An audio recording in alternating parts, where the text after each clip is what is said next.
In this video, we'll explore 8 once-beloved dinner favorites from the 1930s that slowly faded away as modern tastes and cooking habits evolved. These are dishes that might spark memories for older generations, but leave younger viewers curious or surprised. By revisiting these forgotten classics, we'll see how American cuisine was shaped by economic challenges, shifting social norms, and new kitchen conveniences. Get ready for a nostalgic look at what people really ate during a time when resourcefulness and creativity in the kitchen were a must. Number 1.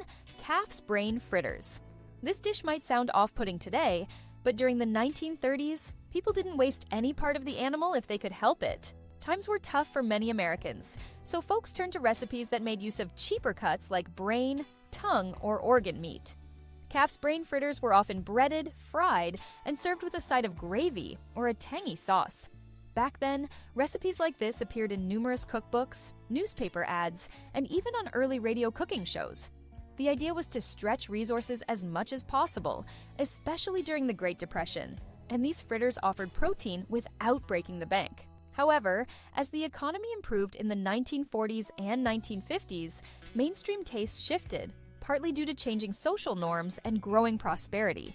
By the 1960s, many baby boomers found the concept of eating brains unappealing, especially when glossy magazines and old commercials started focusing on convenience foods.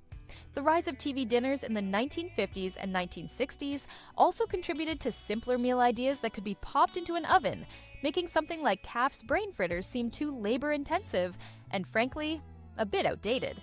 By the time Gen Xers came around, many families had dropped recipes like this entirely, associating them more with the way things were done in old America, a memory best left in the photo album of the 1930s. Researchers analyzing over 100 different historical cookbooks and online archives report that while you might occasionally see them in specialized retro-themed restaurants, calf's brain fritters have practically disappeared from most American households. This dinner classic stands as a reminder of a time when people had to get creative to put food on the table, a reflection of that 20th century era before mass-produced convenience became the standard. Number 2. Tomato aspic ring. During the golden age of gelatin-based recipes, especially in the 1930s, tomato aspic rings were all the rage. They popped up in vintage cooking magazines, old Hollywood dinner party menus, and even in some old commercials, emphasizing the sophistication of molded salads. It was basically a savory jello made from tomato juice or tomato soup, flavored with vinegar, herbs, and sometimes celery or onions. People often served it with a dollop of mayonnaise, believing it to be elegant and perfect for special occasions. After the 1930s, tomato aspic stuck around in certain circles through the 1940s and even into the 1950s. But by the 1960s, the concept started losing appeal among younger households. Baby boomers remember their parents or grandparents whipping up these molded salads for church potlucks, big family gatherings, or patriotic events back in the day. Yet, as convenience foods grew in popularity, many families realized a big tomato aspic mold was a lot of work for something that not everyone actually enjoyed. By the 1970s, the era of rock and roll and more adventurous fast food offerings had overshadowed these tangy gelled rings. Some southern communities held on a bit longer to the tradition, but nationwide, the dish mostly vanished. Scholars who reviewed social media archives, 1930s recipe pamphlets, and interviews with older cooks note that tomato aspic's decline mirrors shifting American nostalgia.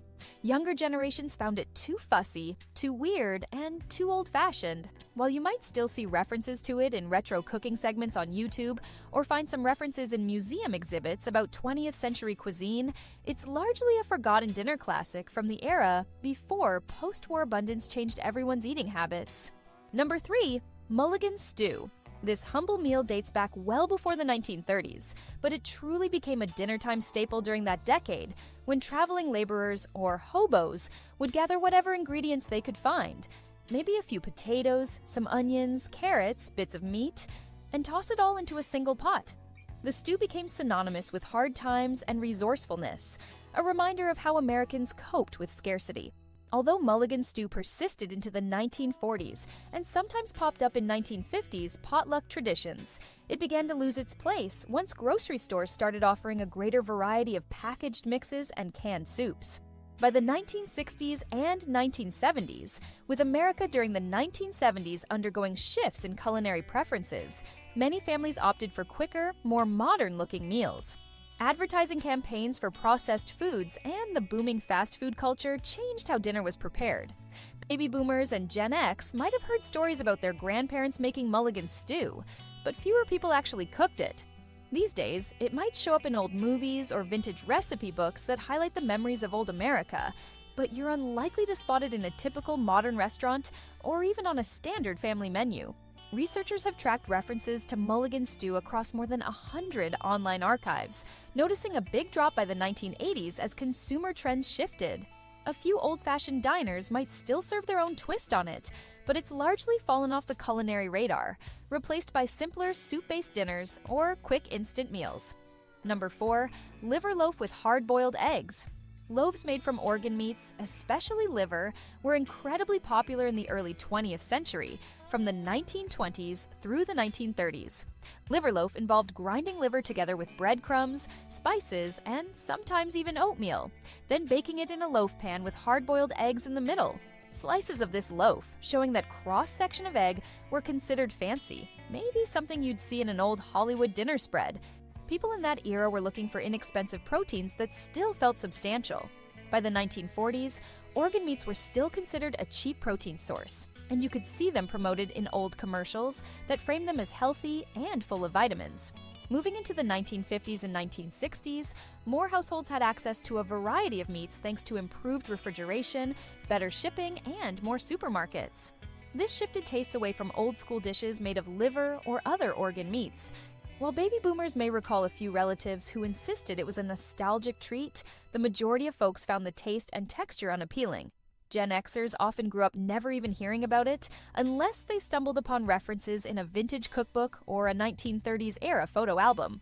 Culinary historians looking at cooking publications and local newspaper recipe columns from the 1930s to the 1980s show a clear decline. Today, you might find similar ideas in some cultural cuisines or in specialty restaurants that celebrate nose-to-tail cooking, but a classic American-style liver loaf with a ring of hard-boiled eggs is rare. It just didn't survive the wave of new dinner trends that arrived after mid-century America embraced convenience, processed foods, and then eventually more international flavor profiles. Number 5. Baked ham with prune sauce. Back in the 1930s, ham was a relatively special dish in many regions, but it wasn't always served with the sweet glazes that came into vogue later on. Prune sauce provided a concentrated sweetness, along with a bit of tang, that complemented the saltiness of the ham. The combination might seem odd to modern palates, but it represented a blend of flavors people found comforting and thrifty. Prunes, or dried plums, were easy to store, often appeared in old commercials as a healthful fruit, and were cheaper than fresh produce in certain seasons. Over time, the 1940s and 1950s saw new sweet glazes like pineapple rings or brown sugar coatings become more popular, often showcased in big holiday feasts. By the time the 1960s and 1970s rolled around, prune sauce was mostly replaced by other toppings like honey mustard or fruit jellies. Plus, with the rise of sugar-laden packaged products, folks found more convenient ways to sweeten their ham without the fuss of making a prune sauce from scratch. Analyses of around 100 articles and cookbooks from the mid-20th century hint that prune sauce was simply crowded out by trendier alternatives. It's now primarily something that might come up in conversation among older family members who recall the dinners of old America. Younger generations, including baby boomers and Gen X, are more likely to associate special occasion ham with pineapple or cherry garnishes. Meanwhile, prunes themselves got rebranded in more recent years as dried plums for marketing reasons, which reflects how much things have changed. Although this meal once symbolized a classic dinner, it's become a largely forgotten relic from the 1930s and early 20th century. Number 6. Pork cake. Combining pork with sweet ingredients to create a dense loaf or cake-like structure might raise eyebrows now. But during the 1930s, it was considered a cost-effective dessert or hearty sweetbread that made use of pantry staples. Recipes called for ground or finely chopped pork, flour, sugar, spices, and sometimes dried fruit to create a moist, dense treat. The concept can be traced to older European traditions, but it gained traction in the United States around the time of the Great Depression because people wanted to use up whatever meat they had available. In old commercials and magazine ads, pork cake was sometimes positioned as a two-in-one meal concept, part meat, part dessert. Though it lingered in certain regions through the 1940s, by the 1950s and 1960s, American nostalgia had shifted toward fluffier, lighter cakes, especially as new baking mixes hit the market. Baby boomers probably saw fewer references to pork cake outside of local fairs, or possibly some family reunions where grandparents made a retro version from a tattered recipe card. By the 1970s and 1980s, with America during the 1970s embracing convenience foods, the concept of mixing meat into a sweet cake became almost unheard of. Food historians who studied over 100 local newspaper archives report that pork cake recipes nearly vanished after mid-century, overshadowed by the boom in box cake mixes and an overall shift toward a more standardized American dessert menu. Today, you'd likely see it only at a historical reenactment event, or maybe in a vintage cookbook collector's library, reminding us of how different tastes were during the struggles of the 1930s. Number 7. Codfish balls. In the 1930s, fish was an important source of protein for many working-class families, and cod, whether fresh or salted, was easily available in coastal regions and via fish markets.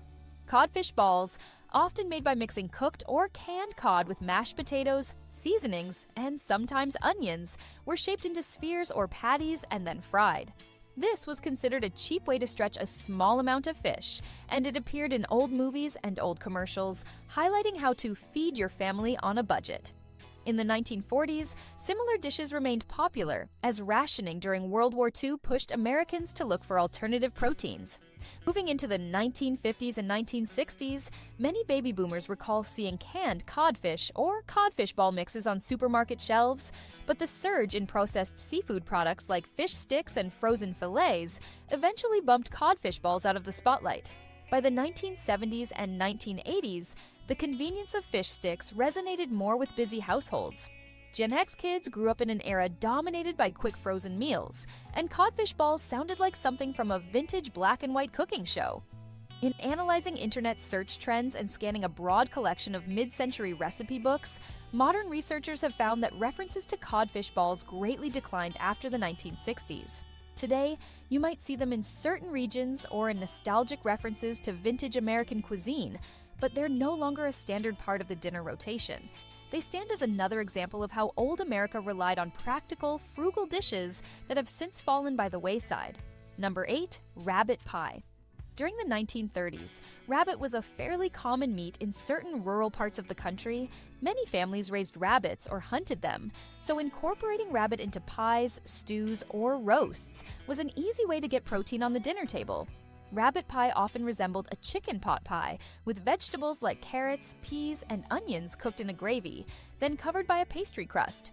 Because of its affordability and availability, it was even featured in local cooking competitions and recommended in newspaper recipe columns of the era. By the 1940s, Americans still ate rabbit, but as chicken farming and distribution expanded in the 1950s, it became cheaper and more convenient to pick up a chicken from the grocery store. Many baby boomers grew up considering rabbit meat somewhat old-fashioned, or something that only older relatives ate, akin to a nostalgic memory from a simpler time. By the 1960s and 1970s, rabbit was even less common at mainstream supermarkets, overshadowed by beef, pork, and poultry. Meanwhile, the influence of new global cuisines and the rise of fast food chains in America during the 1970s meant people were experimenting with everything from pizza delivery to trendy casseroles, leaving rabbit pie behind.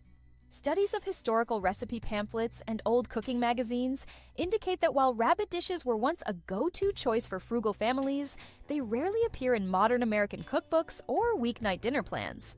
You might find rabbit pie in certain farm-to-table restaurants or see references in a vintage cookbook collector's private stash, but it's essentially a forgotten dinner classic, overshadowed by the changes in food production and consumer preferences that followed the 1930s through the rest of the 20th century.